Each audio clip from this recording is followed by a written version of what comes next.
नमस्कार दोस्तों, स्वागत है आपका फिर से एक बार मेरे YouTube channel supreme classify Sudhir में। जैसा कि हमने क्या कर रखा है, एक टेस्ट सीरीज शुरू कर रखी है जिसमें क्या करेंगे, हम पॉलिटी के, ज्योग्राफी का, हिस्ट्री के क्वेश्चन क्या करेंगे, डिस्कस करेंगे जो हमारे अब पैटर्न पे चल रहे हैं ना। चाहे वो किसी भी पब्लिक सर्विस कमीशन है, चाहे यूपी का है, बिहार का है, या फिर हम क्या कर सकते हैं एमपी का है, उससे हम क्या करें, जो इंपॉर्टेंट क्वेश्चन है ना वो क्या करें, डिस्कस कर रहे हैं। क्योंकि जो अब पैटर्न बन रहा ना पेपर का, क्या है, जो पेपर का पैटर्न बन रहा ना, उस पैटर्न पे आधारित हम क्या कर रहे हैं, क्वेश्चन को करके देख रहे हैं। और इन्हीं में से क्या करेंगे, हम डिटेल से पढ़ने के बाद हमारी एक अच्छी समझ बनेगी क्वेश्चन के प्रति कि सोल्व कैसे करें।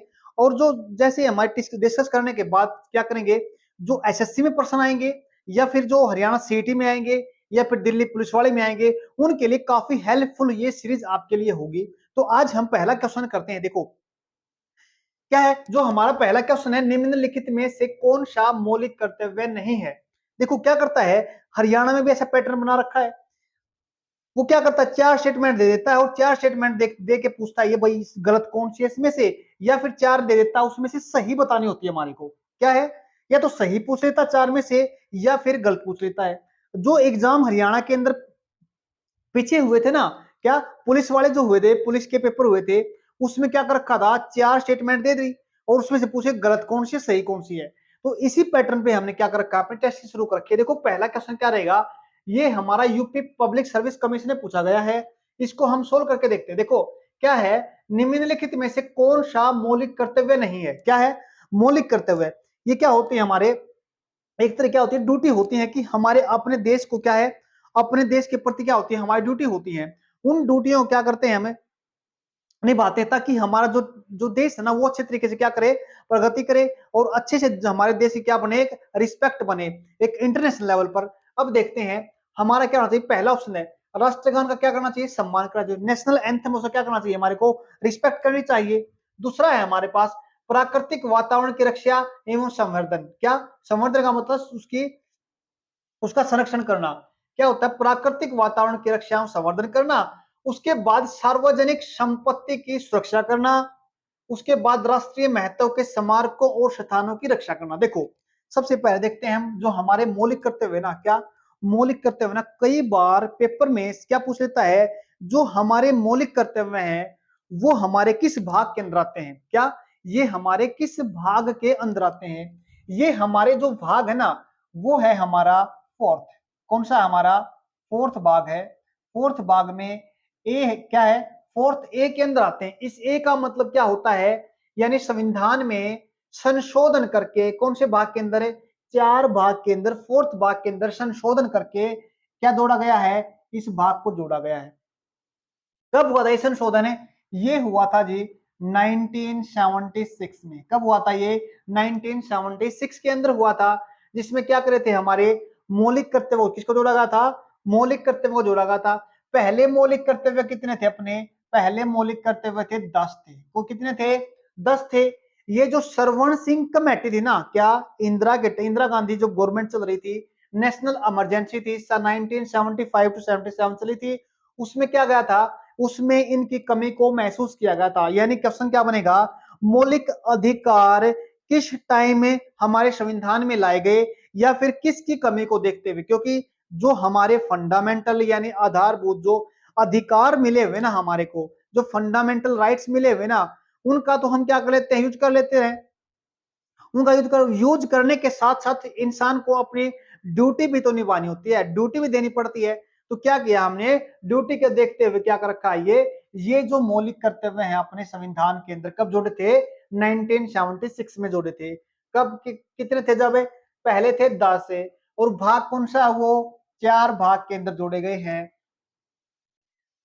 उसके बाद इसमें से एक क्वेश्चन और बनता है, क्या इसमें एक और ऐड कर दिया गया, कितना, एक और ऐड कर दिया गया। जो हमारा मौलिक अधिकार था वो कब करा था, वो किया था जी 2002 में। कब किया था, 2002 में। और जो 86वां संविधान संशोधन था, कौन था, 86वां संविधान संशोधन था, जिसमें 6 वर्ष से लेके 14 वर्ष की उम्र तक बच्चों को उसके माता पिता क्या करेंगे, एजुकेशन देंगे। क्या देंगे उसको, एजुकेशन देंगे। यह क्या थी, फंडामेंटल ड्यूटी थी, किसकी, माता पिता की।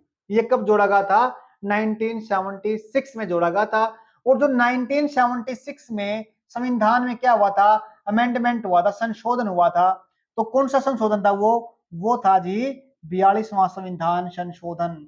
अब पेपर में क्या आता है, या तो किस संविधान संशोधन के अंदर हमारी हमारे जो मौलिक कर्तव्य हैं वो आए, तो कौन से संविधान संशोधन के अंदर आए, वो थे 42वें संविधान संशोधन में। पूछ लेता है जो 1976 में कौन सा संशोधन हुआ था, 42वां हुआ था। इसको हम क्या बोलते हैं, मिनी कॉन्स्टिट्यूशन बोलते हैं। क्या बोलते हैं इसको, मिनी संविधान बोलते, छोटा संविधान बोलते हैं, क्योंकि इसमें क्या हुआ था, इस टाइम के दौरान बहुत ज्यादा बदलाव हुए थे हमारे संविधान के अंदर। क्या मौलिक कर्तव्य कहां पे, भाग 4 के अंदर जोड़े गए हैं। किसके अंदर जोड़े गए हैं, भाग 4 के अंदर जोड़े गए हैं। और उसके बाद जो आर्टिकल बनता है, क्या आर्टिकल पूछ लेता है, जो आर्टिकल बनता है जी इनका हमारा, वो आर्टिकल रहेगा जी 51A। इसका मतलब क्या है, जो 50 है ये आर्टिकल है, इसमें संशोधन करके क्या जोड़ा गया था, ए जोड़ा गया था। आर्टिकल पूछे तो 51A, भाग पूछे तो 4th A, संशोधन पूछे तो कब हुआ था, 42वां 1976। पहले कितने थे हमारे स्टार्टिंग में, 10। कहां से लिए गए हैं, ये यूएसएसआर यानी रसिया से कहां से लिए गए हैं, यूएसएसआर से लिए गए हैं। ये हमारे जो फंडामेंटल ड्यूटीज हैं, कहां से, आर्टिकल भी बता दिया, आर्टिकल पूछे पेपर्स के अंदर कौन से आर्टिकल के तहत आता है, भाग के पूछे भाग में कौन से में आता है, अमेंडमेंट कौन सा था, 42वां था 1976। एक और ऐड कर दिया गया था, एक फंडामेंटल ड्यूटीज थी वो, क्या, एक मौलिक कर्तव्य ऐड कर दिया गया 2002 में, 86वां संविधान संशोधन, 6 से लेकर 14 की उम्र के बच्चों को एजुकेशन जरूर देंगे, कौन, माता पिता। ये ड्यूटी बन गई माता पिता की। उसके बाद पहले 10 थे, बाद में कितने हो गए, 11 हो गए। कितने हो गए बाद में, इनकी संख्या कितनी हो गई बाद में, 11 हो गई। कब, 2002 के 86वें संविधान संशोधन में।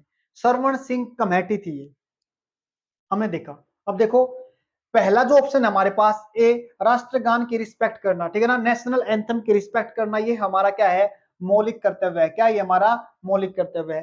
प्राकृतिक वातावरण, जो नेचुरल एटमोस्फेयर है, उसी क्या करना, सुरक्षा करना, सॉरी रक्षा करना, और क्या करना, उसका कंजर्वेशन करना, ये भी हमारे संविधान के अंदर क्या है, दे रखा है।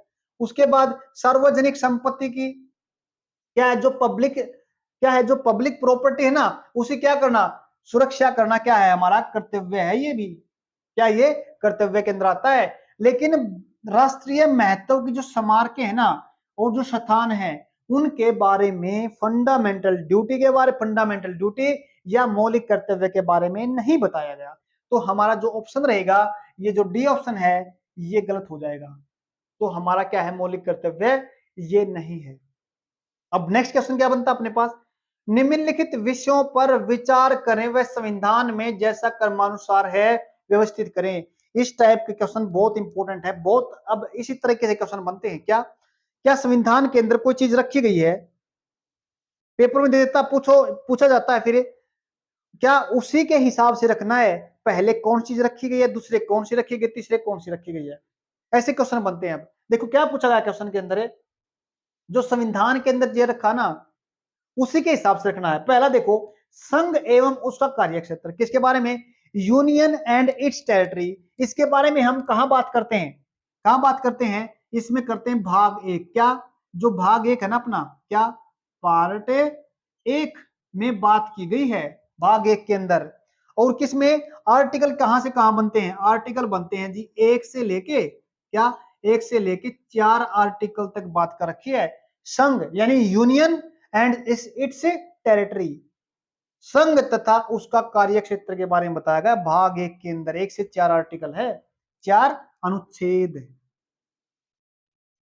उसके बाद देखते हैं मौलिक कर्तव्य, जो हमने पढ़े, क्या मौलिक कर्तव्य, मौलिक कर्तव्य कहां पे हमारे, भाग नंबर 4 में, कहां पे है, जो भाग है ना अपना, कौन सा भाग है, 4 भाग है ना, 4A के अंदर रखा गया है। किसके अंदर रखा गया है, 4A के अंदर रखा गया है हमारे, किसको, जो मौलिक कर्तव्य है हमारे। उसके बाद नागरिकता, सॉरी इसमें एक चीज देखते हैं, जो मौलिक कर्तव्य है वो आर्टिकल कितना है, उसके लिए आर्टिकल 51 है, जो हमने क्या किया है, ऊपर अभी अभी डिस्कस किया है। उसके बाद देखते हैं नागरिकता, नागरिकता कहां पे आती है, नागरिकता आती है अपनी भाग 2 में, किसमें, भाग 2 के अंदर आती है। किसके अंदर आती है, भाग 2 के अंदर आती है।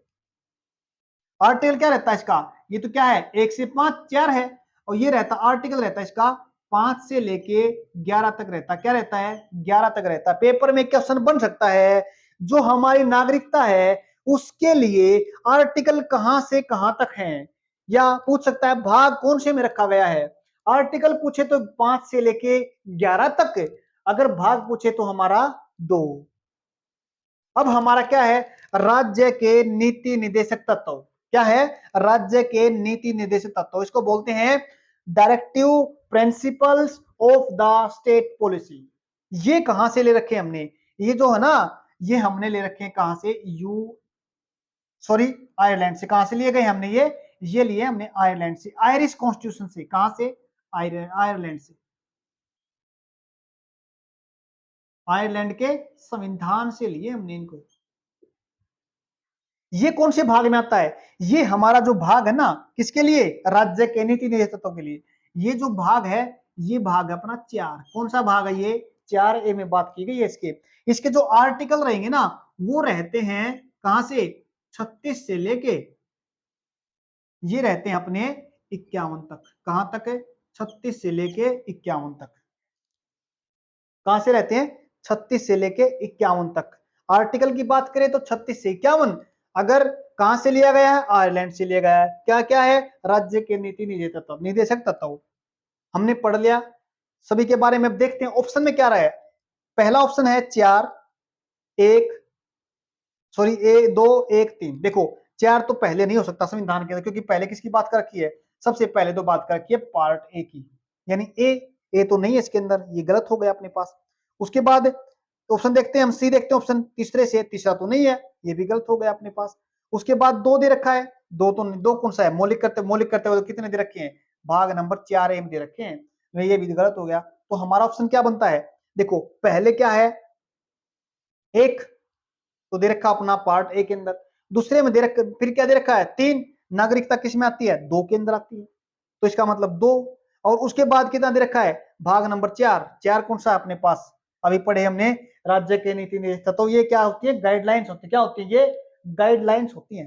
तो क्या बना अपने पास 4, और उसके बाद हमारे मौलिक कर्तव्य आते हैं, यानी नीति निर्देशक तत्व के बाद बात करते हैं किसकी, मौलिक कर्तव्य की बात करते हैं। ये हमारी सही सीक्वेंस क्या रहेगी, ये रहेगी। पेपर्स में ऐसे सीक्वेंस में देता है, कहां पे, यूपी पीसीएस के अंदर पूछा गया क्वेश्चन है। एग्जाम के अंदर कितने क्वेश्चन बने अपने, भाग 1 में क्या कहा, किसके बारे में कितने आर्टिकल दे रखे हैं। उसके बाद हमने मौलिक कर्तव्य के बारे में देखा, कौन सा आर्टिकल रहेगा इसका लिए और कौन सा भाग रहेगा। उसके बाद नागरिकता के बारे में हमने देखा भाग 2 में, कहां से कहां आर्टिकल। क्वेश्चन किसी भी तरह, हरियाणा सीटी में पूछ सकता है, उसके बाद दिल्ली ऐसा ही पूछ सकता है, उसके बाद एसएससी में पूछ सकता है, या फिर किसी भी पब्लिक सर्विस कमीशन में वैसे से क्वेश्चन बन सकते हैं।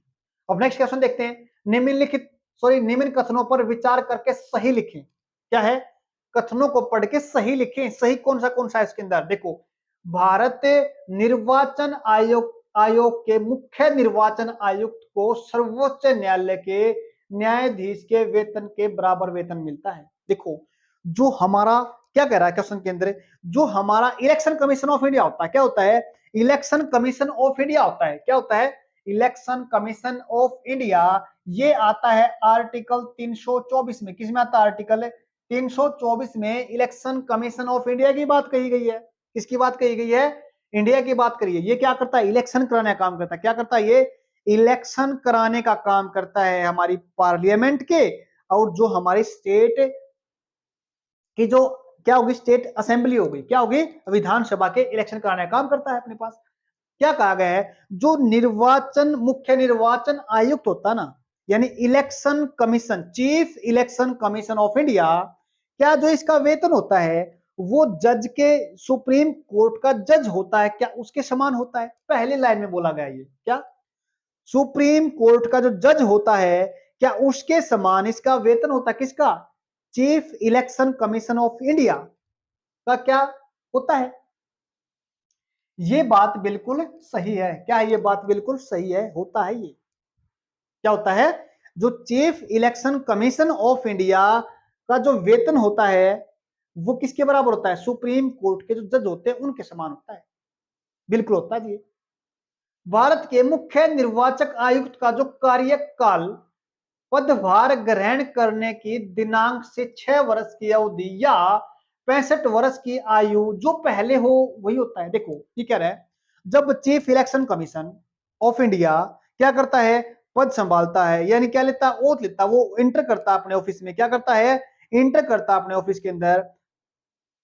ऑफिस में एंटर करने के बाद उस टाइम से लेके 6 वर्ष तक उसका कार्यकाल रहेगा, या फिर अगर वो 65 वर्ष का हो गया उस टाइम तक रहेगा।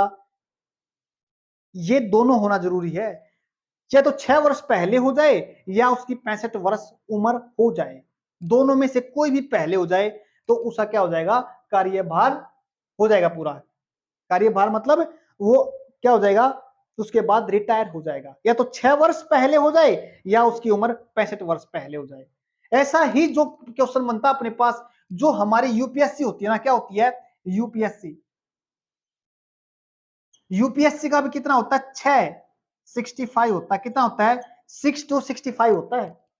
इसका भी कितना होता है, 65 एंड 6, जो पहले हो जाए, क्या, जो पहले हो जाए तभी रिटायरमेंट हो जाती है। जब 6 यूपीएससी के लिए भी इतना टाइम होता है, और जो इलेक्शन कमीशन ऑफ इंडिया, क्या, इलेक्शन कमीशन ऑफ इंडिया, इसके लिए भी टाइम इतना ही रहता है। ये भी बात क्या कही है, बिल्कुल सही कही गई है। क्या कही गई है बात है, बिल्कुल सही गई है। नेक्स्ट क्या है, कोई भी निर्वाचन आयुक्त यानी इलेक्शन कमीशन ऑफ इंडिया किसी भी समय मुख्य निर्वाचन आयुक्त को अपना त्याग पत्र देता है।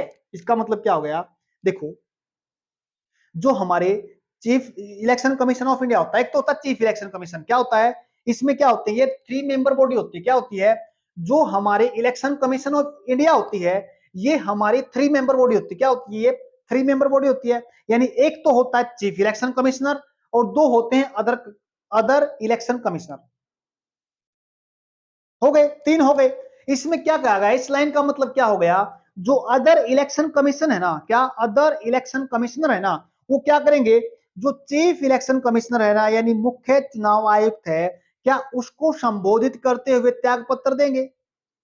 चुनाव कौन करता है इनका, चीफ इलेक्शन कमीशन या अदर इलेक्शन कमीशन, इनका चुनाव करता है क्या बोलते हैं, प्रेसिडेंट। कौन कौन करता है इनका इलेक्शन, कौन करता है इनका चुनाव, इनका चुनाव करता है राष्ट्रपति। लेकिन राष्ट्रपति जब चुनाव करता है तो राष्ट्रपति को ही त्याग पत्र देते हैं, क्या, राष्ट्रपति को ही त्याग पत्र देते हैं। तो अब क्या हो जाएगा, मुख्य निर्वाचन आयुक्त को ये अपना त्याग पत्र नहीं देंगे, क्या है, ये त्याग पत्र नहीं देंगे। हमने क्या सीखा, इलेक्शन कमीशन ऑफ इंडिया में 3 मेंबर बॉडी होती है, एक तो मुख्य होता है, दो कितने होते हैं, अदर होते हैं। और ये जब जजमेंट होता है, कोई भी काम होता है ना, तो क्या होता है, किसी भी काम को ये किससे करते हैं, मेजोरिटी से करते हैं, यानी बहुमत के आधार पर क्या लेते हैं, ये कोई डिसीजन लेते हैं। पेपर्स के अंदर आ सकता है, किस आधार पर, क्या ये जो काम करते, मान लीजिए जो भी क्या होता है, कोई भी मत होता है, डिसीजन लेना होता है, तो क्या केवल और केवल जो election commission, chief election commission ही ले सकता है, नहीं ले सकता। वो क्या लेगा, मेजोरिटी से लेगा। मेजोरिटी कितनी बनती है, 3 में से 2 की बनती है। जब एक मैटर को लेके जब 2 चीफ इलेक्शन कमिश्नर क्या होते हैं, राजी होते हैं, तभी क्या होता है, वो जजमेंट यानी सॉरी क्या बोलते हैं, वो जो मैटर है या फिर वो डिसीजन है तभी ले जा सकता है। हमने ये बातें सीखी अंदर। अपना क्या हो गया, थर्ड ऑप्शन क्या हो गया, सॉरी थर्ड पार्ट क्या हो गया, गलत हो गया। अब ऑप्शन में देखते हैं, क्या 1 और 3 सही है, ये बात बिल्कुल गलत है। किसकी बात कर रही थी हमने, सही लिखना था इसमें से, क्या 1 और 2 सही है, बिल्कुल ये बात सही है, ये ऑप्शन बिल्कुल करेक्ट है। कौन सा ऑप्शन, बी ऑप्शन क्या है, करेक्ट रहेगा इसका। नेक्स्ट क्वेश्चन देखते हैं, भारतीय संसद में शामिल है, ये Madhya Pradesh public service commission ने पूछा गया क्वेश्चन है। देख कितना आसान क्वेश्चन है, लगता तो है। देखो क्या करते हैं, भारतीय संसद में कौन शामिल होते हैं, हमें लगता है भारतीय संसद में कौन कौन शामिल है, राज्यसभा है, लोकसभा, बस ये संसद नहीं, ऐसा नहीं है। क्या भारतीय संसद में शामिल कौन कौन होता है, क्या राष्ट्रपति, नहीं, क्या राज्यसभा, लोकसभा, नहीं, ये तीनों होते हैं, क्या तीनों होते हैं, राष्ट्रपति, राज्यसभा, लोकसभा, तीनों होते हैं। तो ऑप्शन क्या रहेगा, राष्ट्रपति, राज्यसभा, लोकसभा, ये आपका ऑप्शन सही रहेगा। देखो पैटर्न क्या बनता पेपर का, क्या ये जो पैटर्न है पेपर का क्या बनता है, इस हिसाब से हमारे को पढ़ना है। हम आपके लिए ऐसे ही क्वेश्चन लेके आते रहेंगे ताकि आपकी बेहतरीन समझ बने और किसी भी एग्जाम के अंदर आपको क्वेश्चन सोल्व करने में कोई प्रॉब्लम नहीं हो। उम्मीद करता हूं आपको समझ में आया होगा। अगर आपको अच्छा लगे, अगर समझ में आता है तो आप इस चैनल को सब्सक्राइब जरूर कर लेना। धन्यवाद।